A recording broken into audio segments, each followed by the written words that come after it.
खबरों के सिलसिले को आगे बढ़ाते हुए खबर शामिल करते हैं पिंडी भटिया से। हमारे ब्यूरो चीफ मोहम्मद रऊफ खोकर की रिपोर्ट के मुताबिक पिंडी भटिया के नवाही गांव घबरेका गवर्नमेंट प्राइमरी स्कूल के सीनियर हेडमास्टर राना जफर इकबाल की ज़ेर क़यादत इंसदाद डेंगू के सिलसिले में सेमिनार और रैली का इनेकाद किया गया, जिसमें टीचर और स्टूडेंट्स ने प्ले कार्ड और बैनर्स उठा रखे हैं, जबकि डेंगू मुकाबला मुहिम के खात्मे पर जोर दिया ताकि सेहतमंद मुआशरे की बुनियाद रखी जा सके।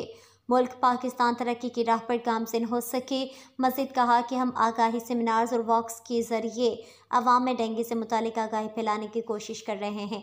अवाम में डेंगू से मुतालिक आगाही फैलाने में पिंडी भटिया प्रेस क्लब रजिस्टर्ड हकी की इंतहाई अहम किरदार अदा कर रहा है। गाँव के लोग और शहरी अपने घरों में पानी बिल्कुल जमा ना होने दें। शहरियों को बरसात के मौसम में डेंगू से बचाव के लिए ज़्यादा मोहतात करनी होगी। इस सिलसिले में हम सबको भी चाहिए कि जो डेंगू के SOP हैं इन पर अमल दरामद को यकीनी बनाएं और डेंगू मुकाबला मुहिम में अपना किरदार अदा करें। बतौर हर गाँव के लोग, हर शहरी अपने घरों को साफ़ सुथरा रखना हमारी भी बुनियादी जिम्मेदारी है।